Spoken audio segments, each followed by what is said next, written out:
इसलिए मैं तो आपसे साफ साफ कहूंगा, लाख की चादरें मत चढ़ाओ, करोड़ों का लंगर मत लुटाओ, अमत जो गरीब नवाज, वो मेरा ख्वाजा तेरे मखमल की चादर का मोहताज नहीं है। अहले सुन्नत के किसी पीर की तौहीन करके, नीचे दिखा करके, तो फिर ये किस मुल्क से आए हैं भारत में, जो हर रोज मस्जिदों के नीचे क्या क्या को ढूंढ रहे हैं। सत्ता की जगह हो सकती, हुकूमत की मिट्टी हो सकती। मुस्तफा वागलो के लिए हिंद वो मुहतरम मुल्क है कि जिस मुल्क का नाम मुस्तफा ले लें, उस मुल्क की इज्जत की हिफाजत के लिए नबी वाला कुछ भी कर सकता है। सुभान अल्लाह, कुछ भी कर सकता है। लेकिन आज हमारे बच्चे उलझे हुए खूने जिगर की कमाई गड्डी फाड़ के कव्वालियों में, जलसों में, बलियावी के हाथ में 10-20 हजार छूट दे दोगे, नया पुराना नोट तो क्या होगा रे।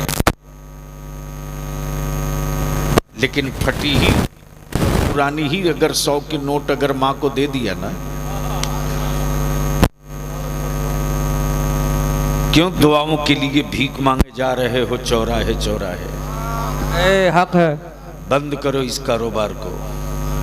बेशक दुआ के लिए दिल चाहिए, और जो दिल माँ के सीने में होता है औलाद के लिए, वो दिल मौलाना के सीने में नहीं होगा। वाह वाह, सुभान अल्लाह, कभी नहीं होगा। और आज जो बलियाबी पूरे भारत में दो टुक आंखों में आग डाल करके सत्ता किसी के हो जो ललकार रहा है ना, बुजुर्गों की अताओं की छतरी है तो माँ की दुआएं साथ साथ है। इसलिए आज थोड़ी कड़वी गुफ्तगू बर्दाश्त करो। मूड है सुनने का? जोर से बोलो। अब तो कंपटीशन चल रहा मेरे यहां जलसे में कि कई लाख का मौलाना किस गांव में आया था। बोलो सही है कि गलत? अरे जोर से बोल, सही है कि गलत? लेकिन आज तक बलियावी ने जबान खोलकर तुझसे नजराना नहीं मांगा। कोई माई का लाल नहीं कह सकता है कि बलियावी ने नजराना तय करके और मंगवा लिया हो तब आया हो। लिख ले अहले सुन्नत का नौजवान, भाड़े की भीड़ से जंग नहीं जीती जाती, भाड़े की फौज से मुल्क नहीं जीता जा सकता, भाड़े के मकान को अपना मकान नहीं तसव्वुर किया जा सकता, नहीं किया जा सकता। हम आपसे विनती करेंगे, हम आपसे अपील करेंगे, अपने आप को बदलो, लौटो पीछे की तरफ, चेंज करो अपने आप को और थोड़ी सी अपने अंदर तब्दीली लाओ। अमर दुनिया की सारी कौम होश में आ गई। जाट दलित मोहल्ले में भारत के पार्लियामेंट में कुछ पागलों ने डॉक्टर बाबा साहब भीमराव अंबेडकर पर दो चंद जुमले बोले, पूरे भारत का दलित भाई एक पैर पे खड़ा हो गया और बता दिया कि अभी हम मरे नहीं हैं, जिंदा हैं। लेकिन मुसलमान अपने आप को जिंदा कहता क्यों है रे? तू लाश से बेसी नहीं है, तू लाश से ज्यादा नहीं है, तेरी औकात गोश्त से आगे की नहीं है। उन्होंने बता दिया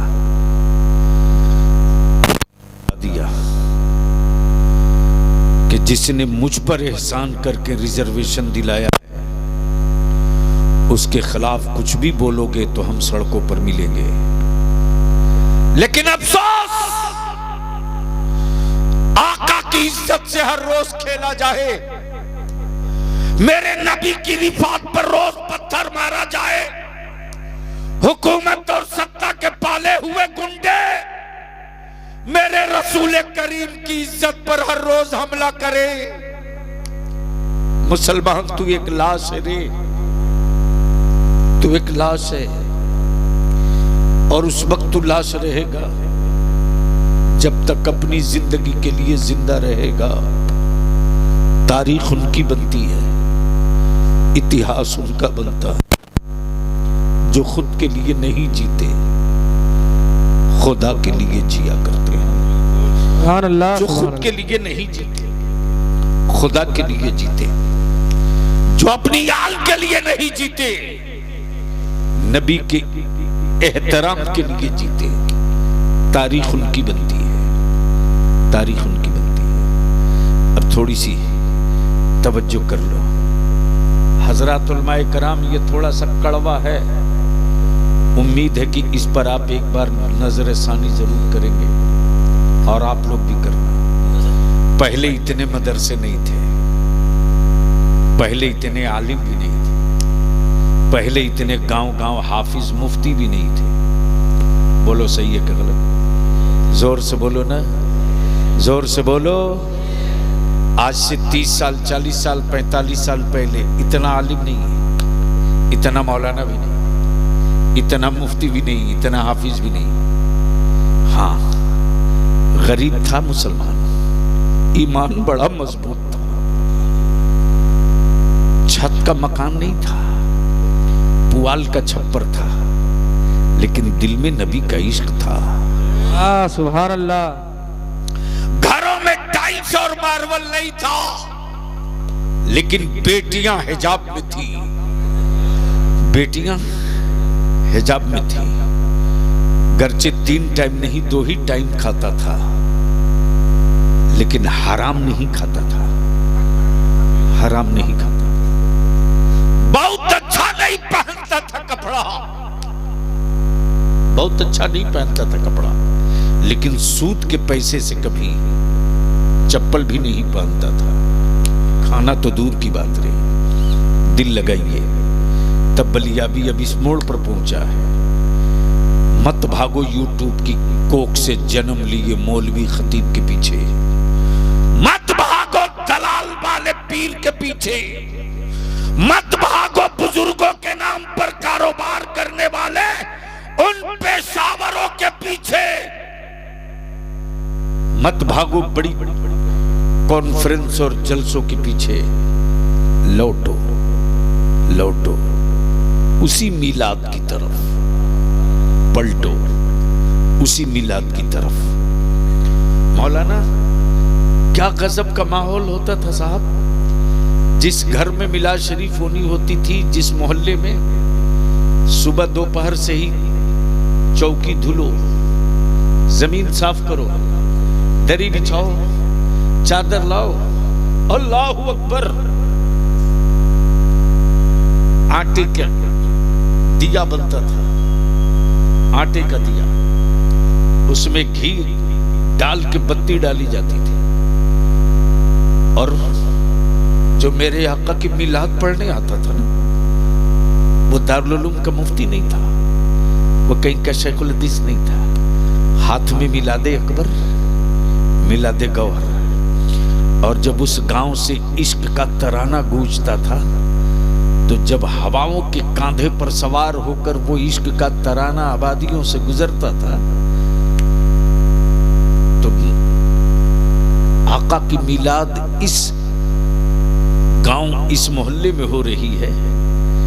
इश्क के तराने की खुशबू दूर दूर तक बगैर माइक के फैलती थी। अब जान को यहीं करीब कर, न जलसे, न कॉन्फ्रेंस, न इतना उर्स, न इतना लंगर थी गांव में कोई चीज तो मेरे मुस्तफा की मिलाद। इसलिए बलिया भी कहता है, कई रोज की कॉन्फ्रेंस कर लो और दिल नबी के इश्क में तड़पे नहीं, तो ऐसे जल से बंद कर दो। 3 रोजा 2 रोजा कॉन्फ्रेंस से हो, तकरीरें खूब हो और मस्जिदें खाली रहे, ऐसे जलसे मत करो, कोई जरूरत नहीं। इसलिए कि इस वक्त सबसे ज्यादा जो जरूरत है वो इल्म की, तालीम की।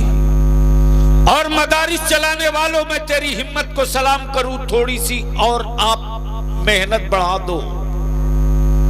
जो काम कॉलेज स्कूल न कर सका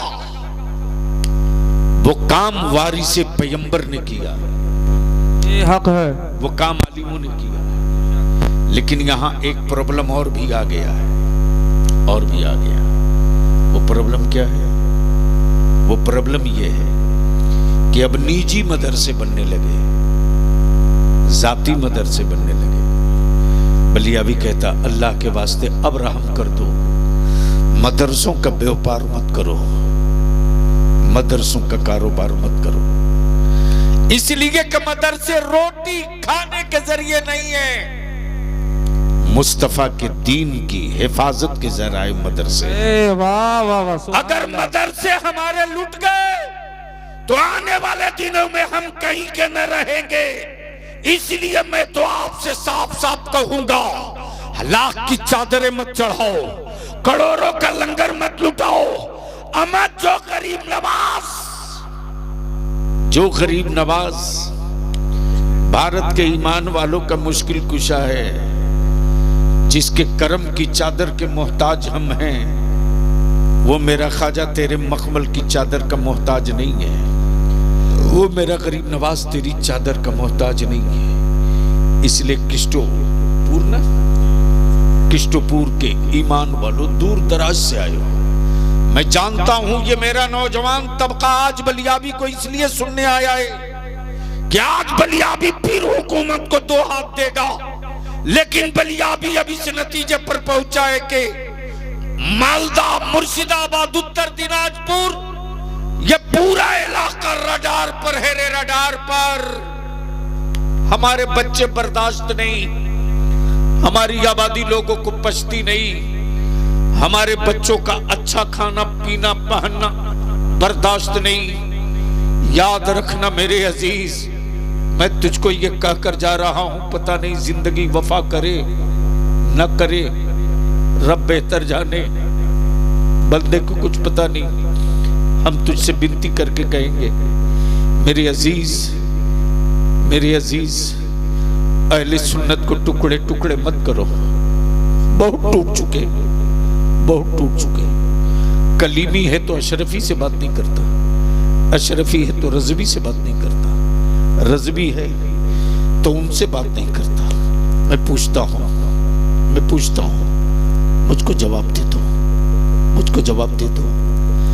है किसी की औकात जो कहते अहमद रजा सिर्फ मेरे? है किसी की हैसियत जो कहते मखदूम सिमना सिर्फ मेरे? है किसी की औकात जो कहते ख्वाजा मोइनुद्दीन चिश्ती सिर्फ मेरे? नहीं कह सकता। आप क्यों अपनी औलादों को टुकड़ों में बांट रहे हो? मत बांटो। हम इन सिलसिले के लोगों से भी अपील करेंगे और नौजवानों तुमसे कहेंगे, किसी भी जलसे कॉन्फ्रेंस में जाओ, अगर कोई मौलवी, आलिम, खतीब, शायर अहले सुन्नत के किसी पीर की तौहीन करके, नीचे दिखा करके किसी पीर को ऊपर उठा रहा हो, उसकी कलाई बही पकड़ लो और पकड़ के बैठा दो। हम बुजुर्गों की तरीकत और शरीयत सुनने के लिए आए हैं, हम किसी बुजुर्ग की फजीहत सुनने के लिए नहीं आए हैं। वाह वाह, सुभान अल्लाह, सुभान अल्लाह। नौजवानों, आपको आना पड़ेगा, वरना आपको अंधभक्त बनाकर आपकी कमाई हुई खूने जिगर की कमाई से तिजोरियां भरी जा रही है, भरी जाएगी। इसको लिख लो। और इसके लिए जरूरत इस बात की है कि खूने जिगर की कमाई का इस्तेमाल तालीम पर करो, बच्चों को पढ़ा दो, बच्चों को पढ़ा दो। इतनी बड़ी आबादी है, चले जाओ मुंबई, दिल्ली।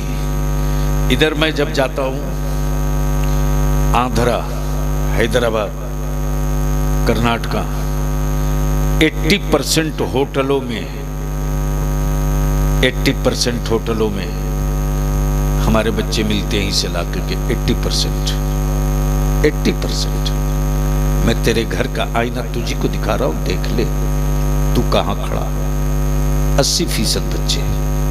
मैं तो आपसे विनती करूंगा, अरे अल्लाह ने तुझको मालिक बनाया था, नौकर क्यों बन गए? अल्लाह ने तुझको मालिक बनाया था, नौकर क्यों बन गए? मालिक मालिक होता है, नौकर नौकर होता है। अब यहां बलिया भी पूरे मालदा और मुर्शिदाबाद, उत्तर दिनाजपुर के अहले सुन्नत के आलिमों से अपील करेगा, तन्हाइयों में बलियाबी की ये बात जरूर सोचिएगा। हजरत, आपसे मैं विनती करके कह रहा हूं, इस बात को जरूर सोचिएगा। एक बेटा अपने बाप की मिल्कियत का वारिस होता है, एक बेटा अपने बाप की मिल्कियत का वारिस होता है। एक बेटा अपने बाप की मिल्कियत का वारिस होता है, चचा की मिल्कियत का नहीं, बाप की मिल्कियत का वारिस होता है। और जो वारिस होता है वही मालिक होता है, जो वारिस होता है वही मालिक होता है। अब मान लीजिए हमारे हजरत मौलाना, क्या नाम बोले, गुलाम सरवर साहब, और आपका नाम भाई मुजीबुर रहमान साहब। अब मुजीबुर रहमान साहब का बेटा बड़ा हो जाए तो धीरे धीरे हर फैसला अब इनका बेटा लेने लगता है। इसका मतलब ये है कि विरासत, मालिकाना हक ट्रांसफर हो चुका है, मालिकाना हक ट्रांसफर हो चुका है। जैसे ही मस्जिद में कुछ जरूरत पड़ गई तो किसी ने कहा मुजीबुर रहमान साहब से कहिए, तो मस्जिद कमेटी के या उर्स कमेटी के किसी नौजवान ने कहा, मुजीबुर रहमान साहब से कहने की क्या जरूरत है, अब तो बेटा ही कुल फैसला लेता है। यानी बाप की प्रॉपर्टी, बाप की विरासत का मालिक बेटा। मैं अपने उलमा से विनती करके अपील करूंगा, मैं इल्तिजा करूंगा, आप नौकर नहीं, आप मुलाजिम नहीं, आप नौकर नहीं, आप मुलाजिम नहीं है, आप मालिक हैं, आप मालिक हैं, आप मालिक हैं। अपनी बाप की विरासत के नहीं, अपनी वालिद की विरासत के नहीं। वो तो जाए, जितना हिस्सा मिलेगा उतने के आप वारिस ही हैं। ये ताज, ये तमगा, ये मनसब, ये रिफा, ये मकाम हुकूमत या खानदान ने आपको नहीं दिया। ये रिफात, ये मकाम मदीने की सरकार से मिल गया कि जो उलमा होगा वो अंबिया का वारिस होगा। वाह, सुभान अल्लाह। और जो अंबिया का वारिस होता है वो कभी नौकर नहीं होता, वो मालिक होता है। और मालिक की जिम्मेदारी होती है कि विरासत को कहां कहां से खतरा है, विरासत कहां कहां से टूट रही है, विरासत को कहां कहां से लूटा जा रहा है। अगर अंधभक्तों की अंधभक्त बनाकर नबी की विरासत लूटी जाए तो इसके खिलाफ हर मस्जिद के मुसल्ले से खड़ा हो जाना चाहिए। अगर मेरे बच्चों के दिलों से नबी का इश्क लूटा जा रहा है तो हर चौराहे पर अंबिया के वारिसों को सीना ठोक कर खड़ा हो जाना चाहिए। रसूलुल्लाह की इज्जत को पर कोई हाथ डाल रहा है तो हर बाजार, हर मार्केट में अंबिया के वारिस को सर पे कफन बांध के खड़ा हो जाए। वाह, सुभान अल्लाह। नारे तकबीर, नारे रिसालत, अज़मते मुस्तफा, अज़मते मुस्तफा, अज़मते वालिदैन। नारे तकबीर, नारे रिसालत, हुजूर गाज़ी इस्लाम। नारे तकबीर, नारे रिसालत। इतने बड़े मजमे को बलिया भी आज पैगाम दे रहा, पढ़ो। सन 1947 में भारत आजाद हुआ कि नहीं हुआ? बोल के बताओ, डर मत, अरे जोर से बोल। मैं बलियाबी आज तकरीर नहीं, तुझको जबान दे के जा रहा, गट्टा पकड़ करके जो मेरी मस्जिदों की जमीन का कागज मांगे, गट्टा पकड़ के नस दबा देना। सन 1947 में जब भारत की आजादी के बाद बंटवारा हुआ, पार्टीशन हुआ, तो सन 1947 में एक एग्रीमेंट बना, मुआहिदा हुआ दोनों मुल्कों के जिम्मेदारान का। गौर से सुनना, गौर से सुनना, यूट्यूब सुन करके मत दौड़ो, पढ़ो पढ़ो। पता है ही नहीं है कुछ इतिहास भूगोल, और नारा लगाने के लिए देख गर्मा गर्म हो रहा। क्या मुसलमान गजब की चीज है साहब, समझ लिया कि मियाँ टोली में नारा लगा दिया, जंग जीत गए। होश में रहिए, होश में मेरे अजीज। सन 1947 में जब पार्टीशन हुआ, मुल्क बटा, उस वक्त एक मुआहिदा हुआ, एग्रीमेंट हुआ दोनों मुल्कों के जिम्मेदारान के बीच। भारत हो के पाकिस्तान, बांग्लादेश नहीं बनाती, दोनों मुल्कों के जिम्मेदारों में एक एग्रीमेंट हुआ बाबरी मस्जिद को छोड़कर। चूंकि सन 1935 में बाबरी मस्जिद का मुकदमा अदालत में जा चुका था, बाबरी मस्जिद को छोड़कर बकिया जितनी लिस्ट लेकर लोग घूम रहे हैं, उन सारी मस्जिदों के, सारी इबादत गाहों के लिए, चाहे मस्जिद हो, मंदिर हो, गिरजा हो, गुरुद्वारा हो, चर्च हो, कोई भी हो, एग्रीमेंट है। भारत हो या पाकिस्तान, सन 1947 में जिस मुल्क में जो इबादत गाह है, जिस मज़हब की, वो वैसे ही रहेगी। उसमें कोई हुकूमत या उस मुल्क का कोई आदमी उसको तब्दील नहीं कर सकता। ये क्लियर है एग्रीमेंट में। और ये एग्रीमेंट दोनों मुल्कों के जिम्मेदारान ने किया। सुन ले, ये सब बातें तुम लोगों के काम की चीज है, ये सब तो नहीं याद रखो। बस कौन मौलाना का जुब्बा कितना मस्त, पगड़ी कितनी मस्त, इसी में पागल रहो, पीटे जाओगे लोग, कोई पूछने वाला नहीं मिलेगा। भारत में कीड़ों के मरने के बाद मातम मचेगा। मुसलमान अगर नहीं सुधरे तो तेरी औलादों के जनाजे पर कोई कपड़ा भी डालने को तैयार नहीं। सन 1947 में जब एग्रीमेंट हो गया, तो फिर ये किस मुल्क से आए हैं भारत में, जो हर रोज मस्जिदों के नीचे क्या क्या ढूंढ रहे हैं। इसके बाद 1991 में पार्लियामेंट में कानून बना। कब? ये मैं इसलिए कह रहा हूं कि हमारे बच्चे जान जाएं।